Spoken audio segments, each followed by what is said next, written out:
कहानी एक ऐसे घर से जहां शादी का माहौल है, लेकिन टेंशन और शांति इतनी कि शादी का घर किसी जंग के मैदान जैसा दिख रहा था।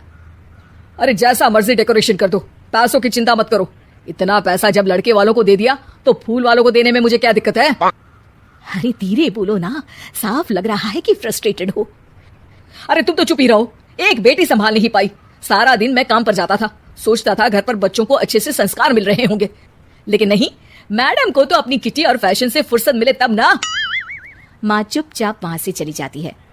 समझ में नहीं आता कि आखिर शर्मा खानदान में हो क्या रहा है। कल तक चिड़िया सी फुदकने वाली शीना की शादी यूं अचानक एक मोटे काले लड़के से क्यों हो रही है? शीना कमरे में हाथ में गुड़िया लिए बोलती है, मेरे साथ जो हो रहा है ठीक हो रहा है। तुम तो सब जानती हो, साहिल मेरे लिए भगवान है।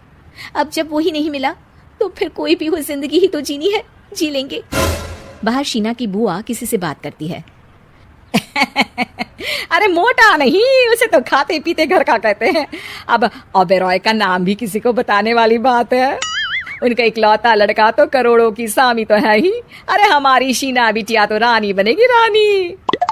इन सब के बीच कहीं कोने पर शीना हाथ में मेहंदी सजाए बैठी थी और आंखों में आंसू सजाए। और वो समय भी आ जाता है जब शीना मंडप के नीचे हाथ में वरमाला लिए खड़ी होती है, लेकिन तभी अफरा तफरी मच जाती है। कोई कहता है, अरे लड़के की माँ को हार्ट अटैक आ गया। अरे अच्छी खासी थी, कैसे हो गया? अरे कहते हैं ना, किसी किसी लड़की के पैर अच्छे नहीं होते। हो सकता है कि मनहूस है ये लड़की। शीना पास खड़ी सब सुन रही थी। फिर शीना अपने कमरे में आ जाती है। शादी ये कहकर नहीं होती कि लड़की मनहूस है। अब लगातार शीना के लिए लड़के देखने आते, लेकिन आस पड़ोस या किसी के कहने पर शादी हर बार टूट जाती। लेकिन एक दिन, अंकल, मैं काफी दिनों से आपसे मिलने की कोशिश कर रहा था, लेकिन हिम्मत नहीं हो पा रही थी। अरे बेटा, हिम्मत तो हमारी टूटी पड़ी है। वैसे कौन हो तुम? मेरा नाम साहिल है अंकल। मैं शीना से प्यार करता हूँ और उसी से शादी करना चाहता हूँ। अरे अब तो किस जात के हो ये भी मायने नहीं रखता। बेटा, मेरी बेटी मनहूस है। ये सब कहते हैं कि इसीलिए उसकी शादी नहीं हो पा रही। अगर तुम शादी करने को तैयार हो तो ठीक है। शीना की शादी साहिल से हो जाती है।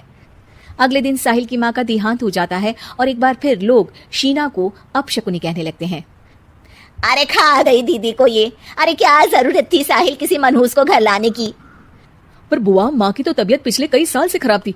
डॉक्टर्स ने जवाब दे दिया था। क्या पता ये भी उनका सौभाग्य हो कि वो बहू का मुंह देख पाई।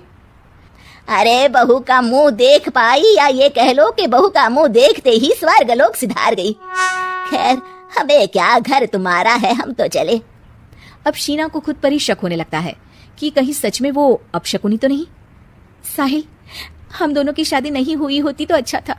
देखो ना, कैसे पहले मेरी शादी टूटती थी और अब तुम्हारी माँ भी। अरे ऐसा कुछ नहीं होता शीना, अपशकुनी वगैरह कुछ नहीं होता। ये सब तो ईश्वर के खेल हैं। वो शादी तुम्हारी इसलिए टूट गई क्योंकि तुमको मेरी पत्नी बनाना था, और माँ का जाना तो तय था। वो काफी बुजुर्ग थी, साथ ही एक ऐसी बीमारी से जूझ रही थी जिसमें डॉक्टर्स भी उन्हें नहीं बचा पाते। शीना साहिल की बात सुनकर तसल्ली कर लेती है और वहां से चली जाती है। अगले दिन, शीना, अरे ओ शीना। क्या हुआ? उफ, कहीं फिर मेरी वजह से कोई नुकसान? अरे नहीं नहीं शीना, तुम जानती हो जिस प्रॉपर्टी के केस को हम बरसों से लड़ रहे थे उस पर फैसला आ गया, वो भी हमारे हक में। अब हम करोड़पति हो गए शीना। शीना शांत रहती है। अरे क्या हुआ? करोड़ पत्नी बनकर तुमको खुशी नहीं हुई? शीना की आंखों में पानी आ जाता है। चलिए जी, कुछ तो अच्छा हुआ मेरी जिंदगी में आकर आपके साथ। साहिल शीना को गले लगाकर कहता है, मेरी नई नौकरी भी तुम्हारे ही आने से लगी। ये प्रॉपर्टी का केस जीता, सब कुछ तो तुम्हारे आने के बाद ही हुआ। फिर तुम मनहूस कैसे? ये सुनकर शीना खुश हो जाती है।